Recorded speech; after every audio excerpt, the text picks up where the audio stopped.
Hello दोस्तों, एक बार फिर से माधव की ऑनलाइन क्लासेस में आपका स्वागत है। आज हम पढ़ने वाले हैं राजस्थान इतिहास की क्लास, जो आपके लिए एग्ज़ाम की दृष्टि से सबसे महत्वपूर्ण होगी। शुरू करते हैं हमारी क्लास को। हमने नेक्स्ट क्लास में कुछ शासकों के पिछली क्लास में हमने यानी कुछ शासकों के बारे में बात की थी, जिसमें आगे हम बढ़ते हैं मेवाड़ में सिसोदिया शाका के बारे में। तो मेवाड़ में बात करें, मेवाड़ में किस शाखा का उदय होता है, तो मेवाड़ में सिसोदिया शाखा। कौन सी शाखा? सिसोदिया शाखा का उदय होता है। कौन सी शाखा होती है? सिसोदिया शाखा, या कह सकते हैं राणा शाखा। अब इसके बारे में हम अध्ययन करने वाले हैं इस क्लास में, तो आपको क्लास के अंत तक बढ़ना है और पूरी चीज़ को आराम से समझने की कोशिश करना है। अब देखो, जो सिसोदिया शाखा है, कौन सी शाखा? सिसोदिया शाखा या राणा शाखा। इसकी स्थापना या संस्थापक की पूछे तो कौन है संस्थापक, ये भी बात आपको याद रखनी है। संस्थापक कौन है, इसके बारे में क्या क्या तथ्य मिलते हैं, और पूरी डिटेल से हम इस पर चर्चा करने वाले हैं। सबसे बात करते हैं पहले कि इसके संस्थापक की। क्या बात करें? संस्थापक के इस शाखा के संस्थापक कौन है? राणा हमीर। कौन है? राणा हमीर। अब यहाँ से जो भी शासक बनेंगे उसके आगे राणा शब्द की उपाधि लगेगी, ये बात आपको ध्यान रखना। तो राणा हमीर देव सिसोदिया, राणा हमीर देव सिसोदिया, ये इनके संस्थापक हैं, तो आपको याद रखना है। अब बात करते हैं राणा हमीर देव सिसोदिया के बारे में।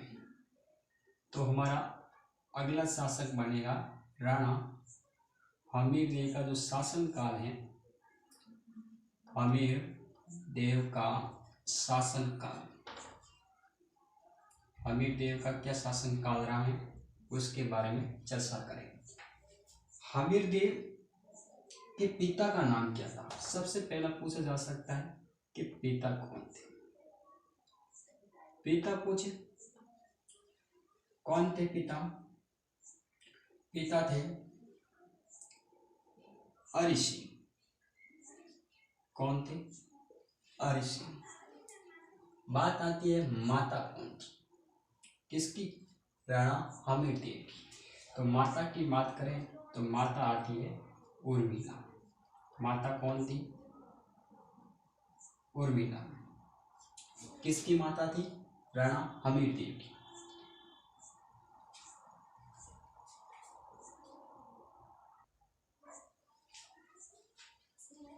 देखो, हमने सिसोदिया शाखा के बारे में बात कर रहे थे, तो राणा हमीर देव के शासन की बात करें तो इसके पिता का नाम अरि सिंह था, माता का नाम क्या था? उर्मिला।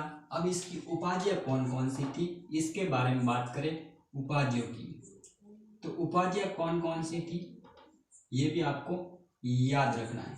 कौन कौन सी उपाधि थी? एक थी विषम घाटी, विषम घाटी पंचानन, पंचानन, विषम घाटी पंचानन, ये किसकी उपाधि है? राणा हमीर देव की। तो पहली उपाधि आपको याद रखना है विषम घाटी पंचानन। इसके बाद में दूसरी उपाधि की बात करें तो दूसरी है वीर राजा की उपाधि। किसकी? वीर राजा की उपाधि। ये भी बात आपको याद रखनी है, किसकी? वीर राजा की उपाधि। किसकी? हमीर देव शासन की। हमीर देव शासक बना जब क्या क्या कौन कौन सी उपाधियां प्राप्त की उसने, तो एक विषम घाटी पंचानन और एक वीर राजा, ये दो उपाधियां सबसे महत्वपूर्ण होने वाली हैं। तीसरी उपाधि है मेवाड़ का उदारक। मेवाड़ का उदारक, याद रखना, मेवाड़ का उदारक। ये भी किसकी उपाधि है? हमीरदेव सिसोदिया की। अब बात करते हैं आगे। तो इसके जो शासन काल की बात करें, किसकी? हमीरदेव सिसोदिया की। तो इसके शासन काल में एक युद्ध हुआ था जिसका नाम है सिंगोली का युद्ध। कौन से युद्ध? सिंगोली का युद्ध। तो सिंगोली का युद्ध कब हुआ था? सिंगोली का युद्ध हुआ था 1336 में। 1337 में हुआ था, तो आपको याद रखना है। अब 1337 में हुआ था, किसके मध्य हुआ था? दो व्यक्ति तो हो गए, दो जनों की मध्य होगा। तो बात करते हैं, एक तो था हमीरदेव था, दूसरा कौन था? मोहम्मद बिन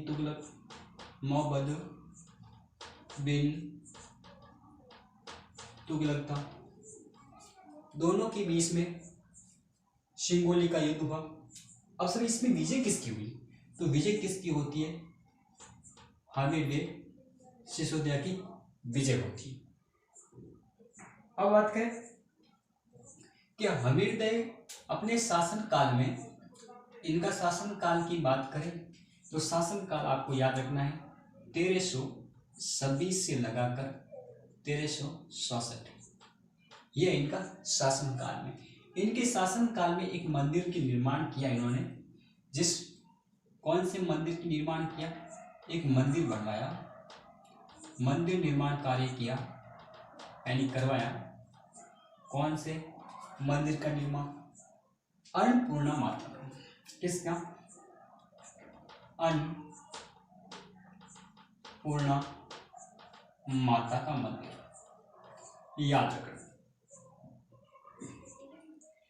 ये मंदिर किसने बनवाया था? हमीरदेव सिसोदिया ने बनवाया।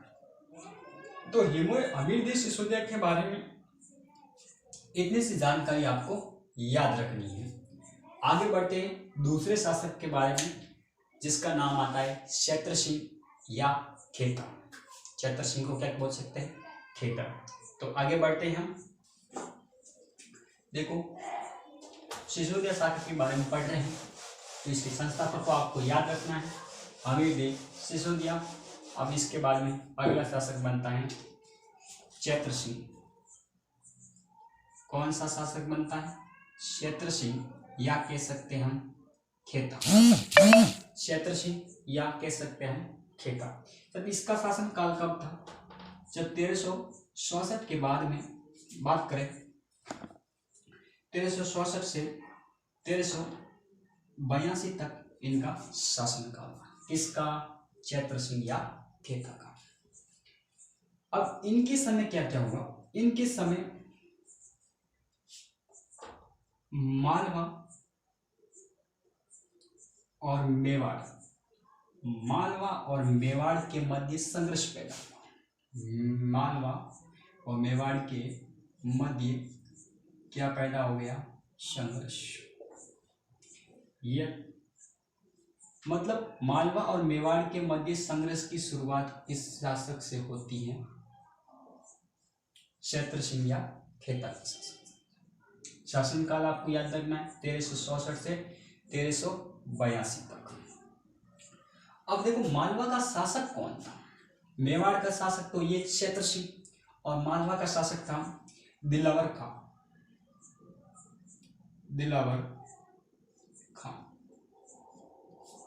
अब मालवा मेवाड़ के मध्य संघर्ष की शुरुआत हुई तो इसको कर दिया पराजय।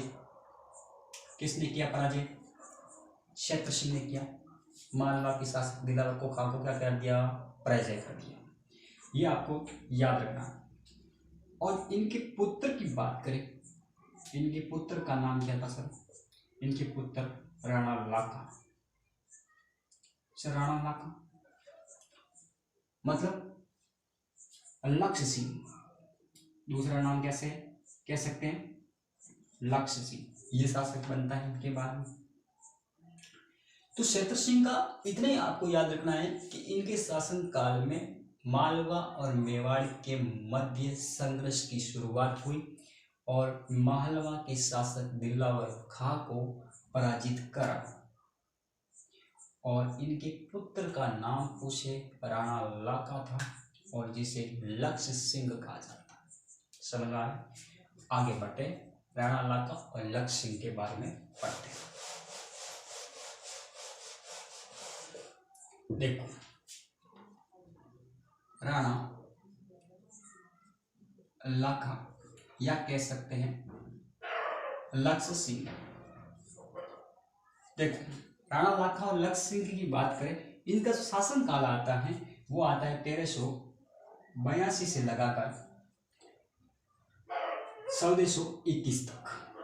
ये इनके शासन काल को आपको याद रखना है।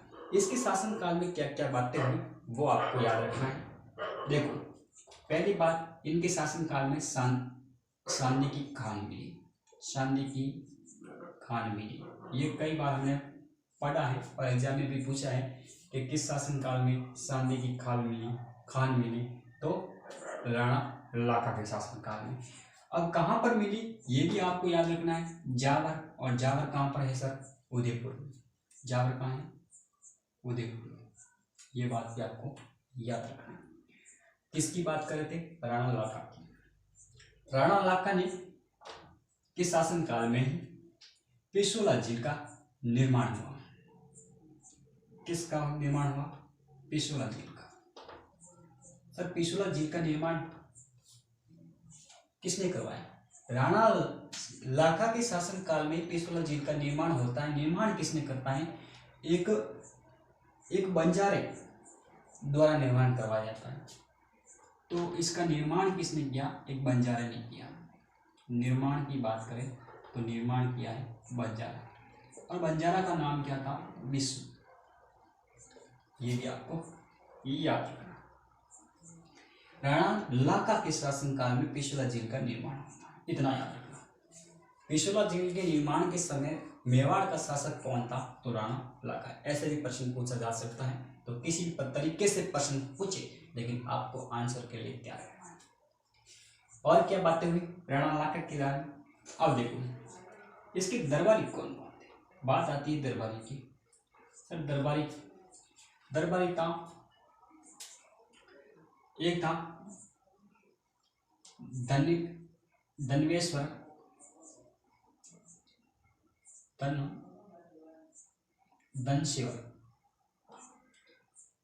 और धनवेश्वर भट्ट, ये इनका दरबारी था। और दरबारी था जोटिंग भट्ट। ये इनके दो दरबारी थे। और बात करें कि राणा लाका के जो विवाह की बात, वो आपको एकदम याद रखना कि जो राणा लाका जो का विवाह होता है वो किसके साथ में होता है? राणा लाका का, किसका? राणा लाका का जो विवाह होता है वो किसके संग होता है? हंसाबाई के साथ। हंसाबाई के साथ में होता है। सर, ये हंसाबाई कौन थी? प्रश्न बनता है, हंसाबाई कौन थी? तो हंसाबाई आपको याद रखना है, मारवाड़ की राजकुमारी थी। मारवाड़ की कौन थी? राजकुमारी। सर, किसकी पुत्री थी? ये भी प्रश्न बनता है। ये थी मारवाड़ के राव सुंडा की पुत्री। राव सुंडा की पुत्री थी। दो चीजें आपको याद रखनी। और बात करते हैं राणा लाका की, तो राणा लाका कौन था? मेवाड़ का शासक था। और इन दोनों से एक पुत्र की प्राप्ति होती है, जिसका नाम क्या रखा जाता है? मोकर। क्या रखा जाता है? मोकर। और हंसाबाई कहती है कि राणा लाका के बाद में कौन शासक बनेगा? उसका होने वाला पुत्र। और ये प्रतिज्ञा दिलाई जाती है इसके पुत्र को, इस पुत्र का नाम था, क्या पुत्र नाम था? कुंवर सुंडा। कुंवर सुंडा उसको शपथ दिलाई कि तुम शादी नहीं करोगे और हमारे से जो पुत्र होगा वही मेवाड़ का उत्तराधिकारी यानी शासक बनेगा। ये शपथ कुंवर सुंडा लेता है तो इसे मेवाड़ का राम कहा जाता है। क्या कहा जाता है? मेवाड़ का राम कहा जाता है, क्योंकि अपने खुद के शासन के लिए उसने अपने आप का राजनीति से क्या कर दिया? त्याग कर दिया। तो ये प्रतिज्ञा ली इसने, और इसी को क्या जाता है? मेवाड़ का क्या कहा जाता है? भीष्म पितामह। किसको? कुंवर सुंडा का। कुंवर सुंडा किसका पुत्र था? राणा लाखा का पुत्र था। और इसके बाद में इन्होंने, जो कुंवर सुंडा है, इन्होंने कुछ समय अपना काम बिताते हैं ये मांडू के गुजरात में, कुछ समय अपना वहाँ बिताते हैं। तो मांडू में भी इन्होंने क्या अपना समय बिताया। तो मांडू कहाँ आया हुआ है? गुजरात में कुछ समय तक यहाँ पर रहे। तो वो भी आपको याद रखना है, अंतिम समय यहाँ पर बिताया। और इसके बाद में बात करें राणा लाखा की, और क्या बातें हैं? बूंदी के तारागढ़ जिले को जीतने की जो प्रतिज्ञा थी, प्रतिज्ञा को पूरा करने के लिए एक नकली दुर्ग बनाया और उसको भंग किया, इसको तोड़ा और अपनी प्रतिज्ञा पूरी की। राणा लाखा ने क्या प्रतिज्ञा ली थी? राणा लाखा ने प्रतिज्ञा ली कि बूंदी में स्थित तारागढ़ दुर्ग को जीतना है। जीतने की प्रतिज्ञा ली, लेकिन जीत नहीं पाया। तो वो मिट्टी से बनाया ऐसा एक फॉर्मेट टाइप दुर्ग, और उसको तोड़ा और अपनी प्रतिज्ञा को पूरा किया। ये लिखनी बात जरूरी है, तो आप यहाँ पर लिख सकते हैं, यहाँ पर नोट डाल के। बूंदी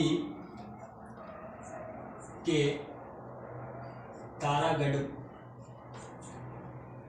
किले को जीतने की प्रतिज्ञा को पूरा करने के लिए नकली तारागढ़ किला बनाया और नकली तारागढ़ किला बनाया, और कुंभा ने इसको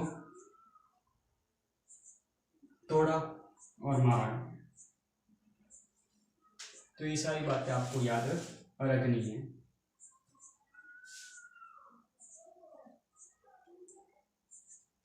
तो ये थे राणा लाखा की जो शासन काल की बात थी।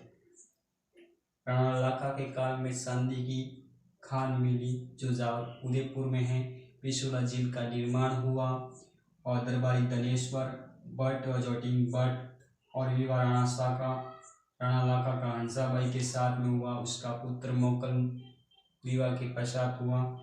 इसके बाद में कुंवर सुंडा, ये कौन था? राणा लाखा का पुत्र था, जिसने मेवाड़ का राम कहा जाता है, मेवाड़ का भीष्म पिता कहा जाता है, और मांडू की गुजरात में कुछ समय व्यतीत किया। और यह हंसाबाई मारवाड़ की राजकुमारी थी, रावसुंडा की पुत्री थी और मालदेव की बहन थी। ये भी आपको याद रखना है। तो ये क्या हो गई अपनी राणा लाखा के बारे में हो गया। अब आता है राणा जो मोगल शासक बनता है, उसके बारे में बात करें।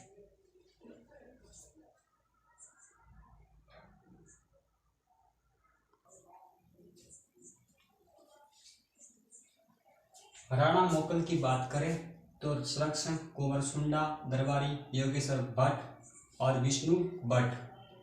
कुंवर सुंडा कौन था? ये आपने बताया लाखा का पुत्र था, जो हमने पहले पढ़ा है अभी जस्ट तुरंत दरबारी योगेश्वर भट्ट और विष्णु भट्ट। और वास्तुकार फन्ना मन्ना विलास निर्माण समदेश्वर या मोकल मंदिर की बात की तो एक लिंग ये मोकल मंदिर समदेश्वर मंदिर किसने बनवाया था? राणा मोकल ने बनवाया था। एक लिंग मंदिर का जो परकोटा था उसका निर्माण किसने करवाया? राणा मोकल ने करवाया। तो ये मोकल के बारे में तथ्य थे जो आपको याद रखना है। और देखो मोकल के समय 2 युद्ध हुए, उसके भी ध्यान रखिए। राणा मोकल के समय 2 युद्ध हुए हैं, उसको आपको ध्यान रखना। सर कौन कौन से युद्ध होते एक बार बता दीजिए। 2 आक्रमण करते हैं। मान लो एक तो होता है रामपुरा का युद्ध। कौन सा? रामपुरा का युद्ध होता है। रामपुरा का युद्ध होता है 1420 में। सर मोकल का शासन काल की बात करो तो कितना शासन काल रहा? इसका जवाब 1421 से 33 तक रहा था। 21 से 33 तक इसका शासनकाल रहा था। तो बात करें रामपुरा का युद्ध जो 1428 में हुआ था, किसके मध्य हुआ था? 2 व्यक्ति थे। एक तो था फिरोज खां। कौन था? फिरोज खां, जो कहाँ का शासक था? नागौर का। और इधर था मोकल, और मोकल की क्या हुई? जीत। ध्यान रखना। एक होता है अहमद शाह का आक्रमण।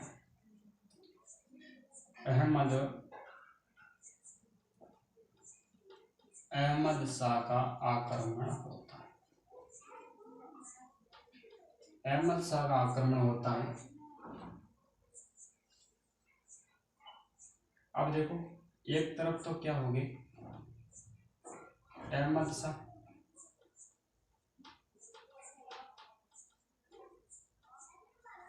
ठीक है। दूसरी तरफ मोकल थे। इनके मध्य क्या होता है? युद्ध होती है। और ये अहमद शाह कहाँ के थे? गुजरात की थी। और मोकल की रानी कौन थी? रानी कर्मावती थी। रानी कर्मावती मोकल के साथ में थी। तो अहमद शाह के आक्रमण के तहत चाचा मेरा व महपा पवार ने मिलकर मोकल की क्या कर दी? हत्या। इसी आक्रमण के समय क्या हुआ?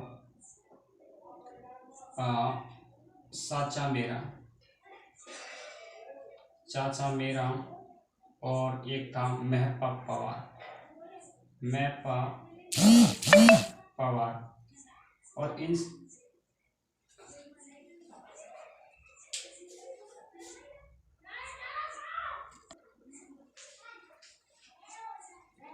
थोड़ा सा टेक्निकल इश्यू था इसलिए आपको समझाता हूँ।